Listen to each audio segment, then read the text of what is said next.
Hey guys, I just want to talk to you a little bit today about chapter 6 of my ebook. The chapter is on flexibility, tongue arch and lip slurs, and it's of the ebook Playing the Trumpet, the 3 Zones of Compression. Now in this chapter, really the crux of the book comes together. So I called the book Playing the Trumpet, the 3 Zones of Compression, which is a long enough title as it is, but if it was going to be its full expanded title, it should have been Playing the Trumpet, Balancing the 3 Zones of Compression, but just another word to add. What the hell do I mean by all that? Okay, cool. So the thesis of the book states that there is the zone of compression in the air support. You breathe in, use the Oreo breath, and then the muscles around the abdomen are going to squeeze and compress the air inside the lungs, which is the most obviously felt zone of compression. The second zone of compression is the tongue arch, the raising of the back of the tongue. I state that it's not E-I-E-I-E, but it's further back in the tongue that happens. I'd like to think that E-I-E-I-E is the middle of the tongue, and the back of the tongue needs to rise in order to create the second zone of compression, the tongue arch. And then finally, the third zone of compression is the roll in, where we compress the airstream as it's leaving the lips. Another word you could use for that is lip clamp or activating the hard skin. Everyone's got like soft and fleshy skin on the inside of their lips. Alright?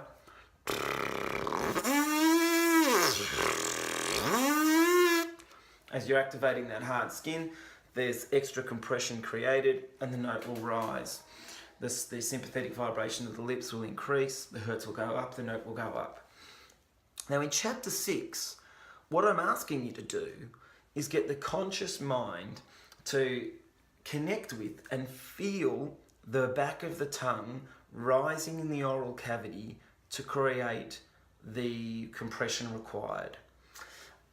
In order to do that, you're going to need to, really be in a quiet space with great sensitivity and focusing on that element, because it is one of the hardest elements to teach on the trumpet.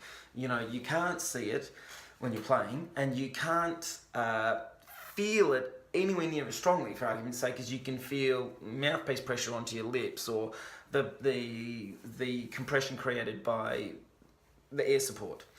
It really requires quite a subtle and sensitive approach in order to feel this happening. However, the best way of feeling it is via doing these lip slurs, but in order for the lip slurs to happen, all 3 zones need to be working. You can't just rely on the tongue arch. You're going to need to increase the air support and increase the roll in. So here's exercise 1 for argument's sake, which is the very easiest one in this chapter.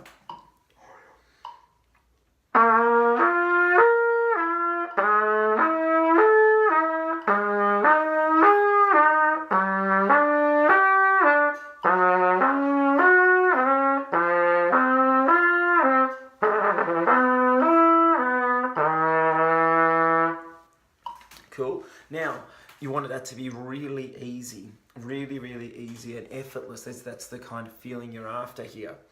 Now, how do we know if the zones are balanced? Well, it will be effortless. You'll get a beautiful, clear, easy sound. You'll be able to rip up and down the horn with great ease. Later on in this book, we're going to get the last exercise in this chapter is going to get you to do a 4.5 octave lip slur from double pedal C up to the double G, back down again. And that's going to be possible. It's totally going to be plausible and it's going to be easy. But Jeff Smiley in his book, The Balanced Embouchure, comes up with something that I think is a little bit of genius. He comes up with this snap. I'll talk about that in a moment. When you're doing these exercises, you need to follow the articulation as marked in the book. And you also need to follow the fingering as marked. So you'll have seen in that last exercise, I played that low F sharp, or like middle F sharp, on 1, 2, and 3. Obviously, you'd play it on second if you were going to be performing. We're in a practice zone here. But we want to keep the 1, 2, and 3 down for the first 3 partials, or 2 partials above the fundamental tone. Here's exercise number 2.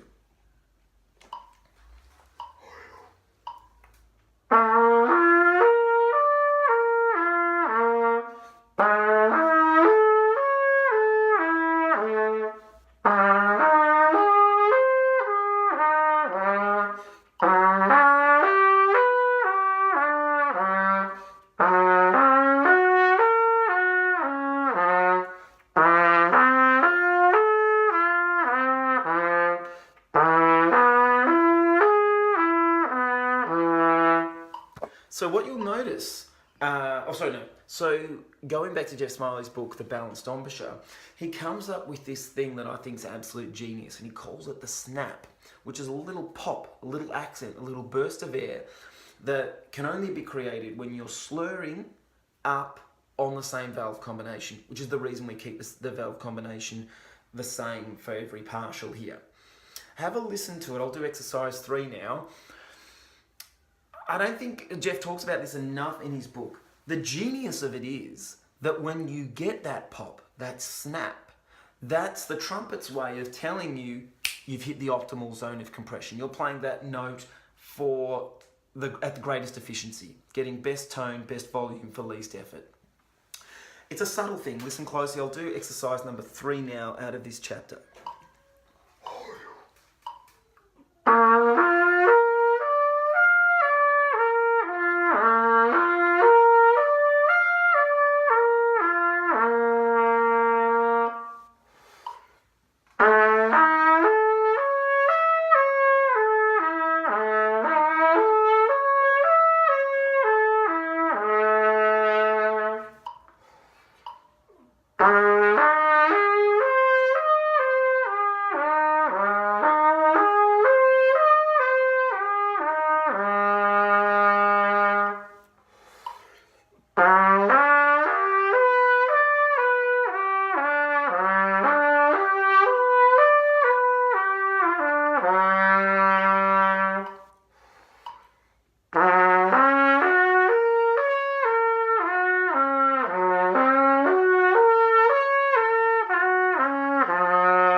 So you really get, if you hear that closely, you can hear those little pops, those little snaps as you're slurring upwards.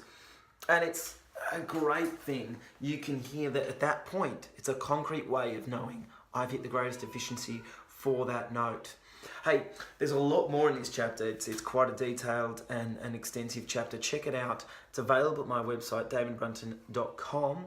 And the book is called Playing the Trumpet, The 3 Zones of Compression. Really encourage you to check it out. Good luck, guys. All the very best.